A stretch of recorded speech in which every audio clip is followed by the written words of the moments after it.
Os Templários, entre história e muita lenda. A Ordem dos Pobres Cavaleiros de Cristo e do Templo de Salomão, conhecidos como Templários, surgiu em 1119, com a missão de proteger os peregrinos na Terra Santa.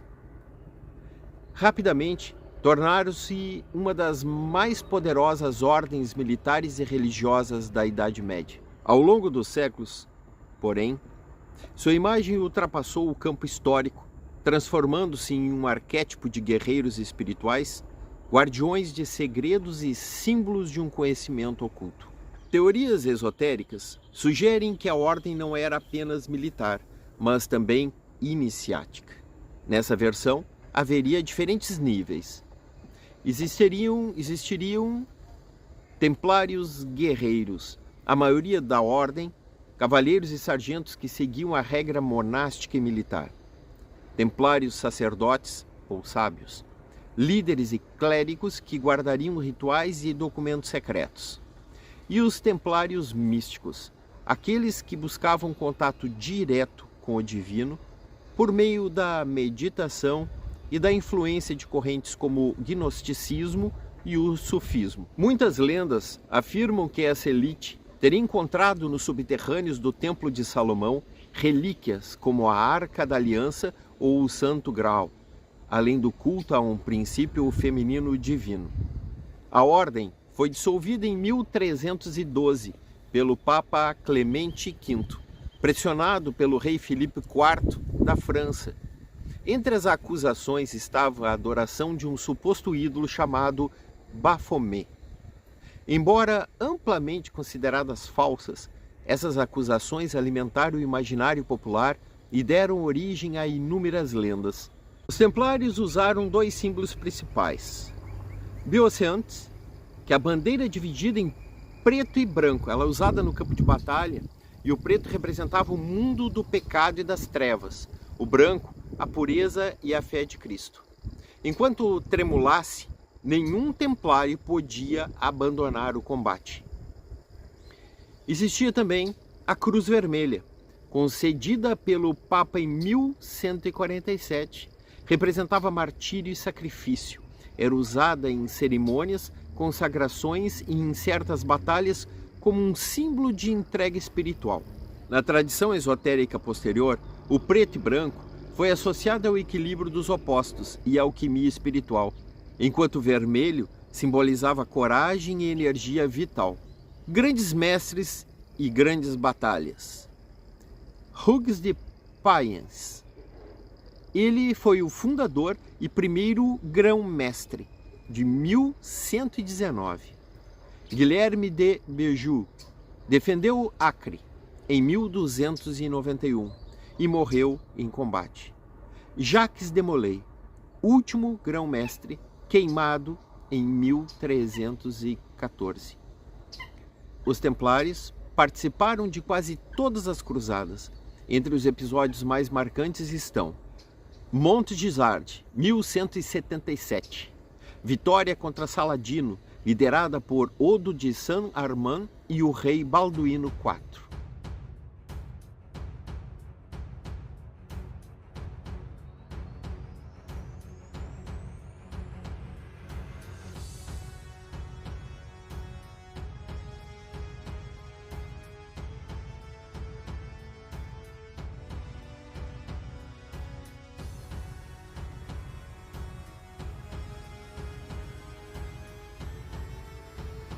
Hattin, 1187, uma derrota decisiva diante de Saladino, que levou à perda de Jerusalém. E defesa de Acre, 1291, último bastião cruzado, onde lutaram até o fim. Dentro disso, existe uma organização e também um legado. A ordem combinava a vida monástica com disciplina militar. No início, eram tão pobres que 2 cavaleiros compartilhavam apenas um cavalo, o símbolo que virou o selo templário. Mais tarde, acumularam imensas riquezas por meio de doações e dízimos, criando até um sistema pioneiro de banco internacional, permitindo que peregrinos depositassem valores na Europa e resgatassem na Terra Santa. Após a perseguição, o rei Dom Dinis, de Portugal, conseguiu preservar parte da ordem, criando em 1319 a Ordem de Cristo, que herdou bens, homens e símbolos templários. Nos séculos seguintes, foi decisiva nas grandes navegações, levando a cruz templária nas velas das caravelas portuguesas. Assim, os templários trocaram as areias da Palestina pelos oceanos do Atlântico, mantendo viva sua missão de levar luz aonde havia trevas. Influência esotérica e moderna. Diversas tradições esotéricas adotaram os símbolos templários. Maçonaria incorporou o grau do cavaleiro templário, vendo-os como herdeiros espirituais e defensores do conhecimento secreto. Rosa Cruz associou-se à ideia de que os templários transmitiram ensinamentos herméticos e alquímicos. Outras ordens herméticas, como a Golden Dawn, também usaram elementos templários em seus rituais. Hoje, várias organizações modernas se dizem sucessoras espirituais da ordem, embora sem vínculo histórico direto.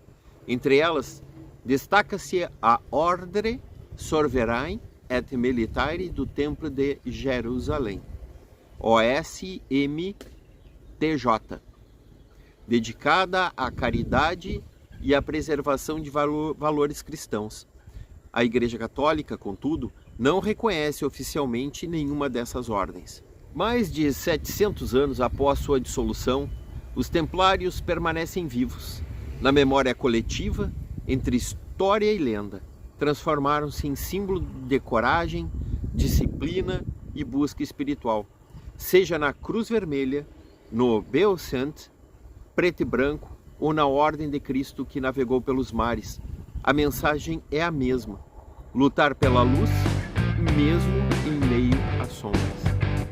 A relação entre os templários e o sistema bancário é um dos capítulos mais fascinantes da história medieval, porque mostra como uma ordem militar religiosa acabou criando mecanismos que anteciparam práticas financeiras modernas. Com o tempo, os templários criaram um sistema seguro para transportar e administrar valores, especialmente para peregrinos e nobres. O viajante podia deixar seu dinheiro em uma casa templária na Europa e receber um documento, algo como uma nota de crédito, ao chegar a Jerusalém. Poderia sacar o valor equivalente em moedas locais. Isso evitava os riscos de assalto no caminho. Reis e senhores feudais recorriam aos templários em busca de crédito. O caso mais famoso foi o do rei da França, Filipe IV, que se endividou profundamente com eles. Esse sistema funcionava como uma rede bancária internacional, conectando diferentes reinos da cristandade. Antecipava práticas como cheques, depósitos, contas correntes e transferências, elementos que hoje fazem parte do sistema bancário mundial. A riqueza e o poder financeiro dos templários despertaram inveja e cobiça. Filipe IV, endividado, pressionou o Papa Clemente V e conseguiu a dissolução da ordem em 1312. Muitos templários foram presos, torturados ou executados e seus bens confiscados. Apesar disso, as inovações que criaram não desapareceram. Acabaram absorvidas por outras ordens, por monarcas e mais tarde pelas primeiras instituições bancárias da Europa renascentista. As cruzadas foram uma série de expedições militares, principalmente da Europa cristã. Ela tinha como objetivo recuperar a Terra Santa, Jerusalém e outras áreas do controle muçulmano. Elas aconteceram entre os séculos XI e XIII e foram convocadas pelo Papa com motivações religiosas, econômicas e políticas. A Ordem dos Pobres Cavaleiros de Cristo e do Templo de Salomão, mais conhecida como Cavaleiros Templários, foi uma ordem militar religiosa que surgiu durante as Cruzadas. Ela foi fundada por volta de 1119 por um cavaleiro francês chamado Hugo de la Pence, com o propósito específico de proteger os peregrinos cristãos que viajavam para Jerusalém após a Primeira Cruzada. A sua sede ficava no Monte do Templo, em Jerusalém, e que deu origem ao seu nome. A ligação entre os dois é que os templários foram criados como uma consequência direta das cruzadas e para servi-las. Eles eram a elite militar das cruzadas, combinando a vida de um monge com votos de pobreza, castidade e obediência com a de um guerreiro. Eles eram os guardiões, os soldados de ponta e por muito tempo a força mais organizada e bem financiada no Oriente Médio. A diferença fundamental é que as cruzadas são um movimento histórico amplo, uma série de conflitos, enquanto os templários eram uma organização específica, uma ordem, que participou ativamente nesse movimento. Pense assim, as cruzadas eram uma guerra e os templários eram uma das principais unidades de elite que lutaram nessa guerra. Eles não eram a única ordem militar, mas foram, sem dúvida, a mais famosa e poderosa.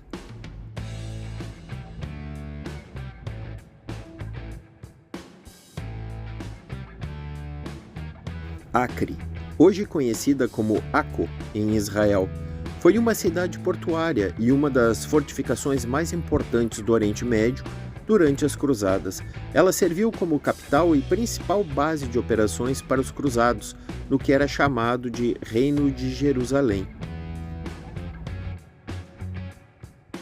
No entanto, a queda definitiva de Acre, em 1291, marcou o fim da presença dos cruzados na Terra Santa. O ataque final, liderado pelos Mamelucos, um sultanato do Egito, resultou em uma batalha brutal e na perda da cidade. A derrota foi um golpe fatal para os cruzados e, em particular, para os templários, que defenderam seu quarteirão até o último homem. A ordem perdeu grande parte de seus líderes e cavaleiros nessa batalha. A história de Acre está diretamente ligada ao auge e à queda do movimento cruzado. A cidade foi palco de grandes batalhas, incluindo o famoso Cerco de Acre, 1191, um dos principais eventos da Terceira Cruzada, onde o exército de Ricardo Coração de Leão, da Inglaterra, a conquistou.